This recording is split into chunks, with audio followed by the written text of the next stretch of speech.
देखिए, हम लोग पढ़ रहे थे मोनोहैलो एल्केन के रासायनिक गुण। अब इसी के अंतर्गत हम सबसे पहला रासायनिक अभिक्रिया पढ़ रहे थे, नाभिक स्नेही प्रतिस्थापन अभिक्रियाएं। ये दो तरह की होती है, यूनिमॉलिक्यूलर और एक बाईमॉलिक्यूलर। यूनिमॉलिक्यूलर का मतलब SN1 अभिक्रिया, और अब हमको पढ़ना है SN2 या द्विअणुक क्रिया विधि।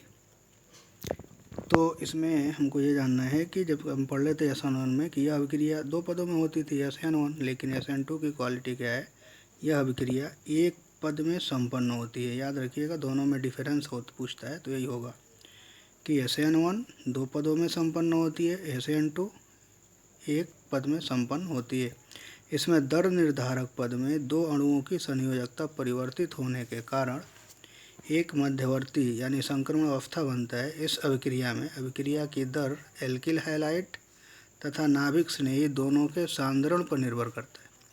वहाँ पे क्या हो रहा था, अभिक्रिया की दर केवल एल्किल हैलाइड पर डिपेंड कर रहा था, लेकिन इसमें क्या होता है, अभिक्रिया की दर जो है एल्किल हैलाइड और नाभिक स्नेही दोनों पर निर्भर करता है, जिसकी वजह से इसीलिए इसे क्या कहते हैं, तो दो है तो इसी की चीज़ को बोलते हैं बाईमॉलिक्यूलर रिएक्शन SN2।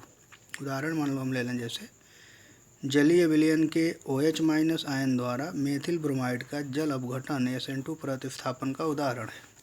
जैसे ये हमारा है नाभिक स्नेही,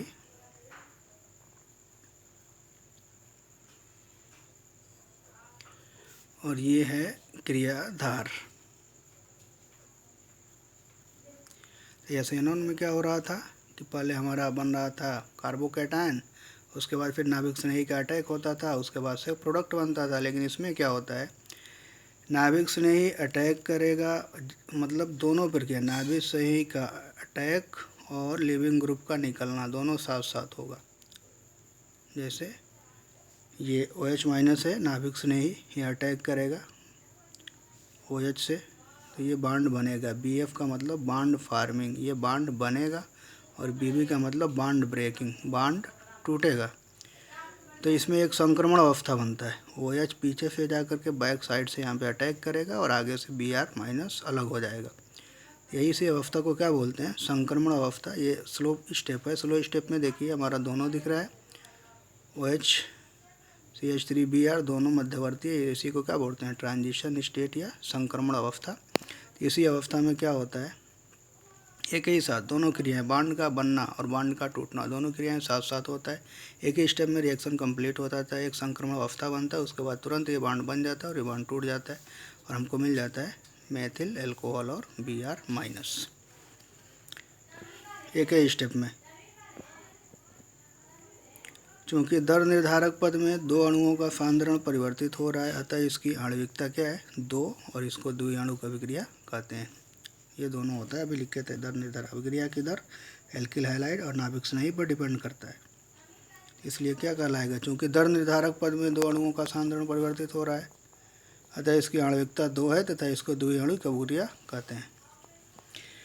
अब देखिए, प्राथमिक एल्किल हैलाइडों की अभिक्रियाएं सामान्यतः SN2 क्रिया विधि से, परंतु द्वितीयक एल्किल हैलाइडों प्रतिस्थापन क्रियाएं SN1 और SN2 दोनों क्रिया विधि से हो सकती हैं। ये ध्यान देने वाली चीज़ है।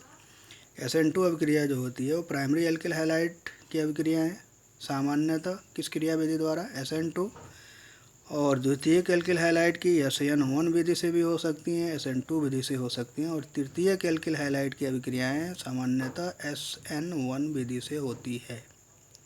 याद रहेगा, primary alkyl halide SN2, secondary alkyl halide SN1 SN2, tertiary alkyl halide SN1। Okay. विभिन्न एल्किल हैलाइड को SN2 अभिक्रिया के प्रति क्रियाशीलता का एल्किल समूह के सापेक्ष क्रम, सबसे इजी आसान तरीके से मेथिल हैलाइड जो होता है, मेथिल हैलाइड ये सबसे आसानी से SN2 देता है। उसके बाद प्राइमरी, उसके बाद सेकेंडरी, टर्शियरी लगभग देता ही नहीं है, वैसे दिखा दिया गया। मतलब सबसे तीव्रता से कौन क्रिया करेगा, मेथिल हैलाइड। कौन क्रिया विधि से, SN2 क्रिया विधि से। उसके बाद प्राइमरी एल्किल हैलाइड, उसके बाद सेकेंडरी, उसके बाद टर्शियरी। SN2 क्रिया विधि के पक्ष में प्रमाण, उसमें भी प्रमाण पढ़े थे, गतिज।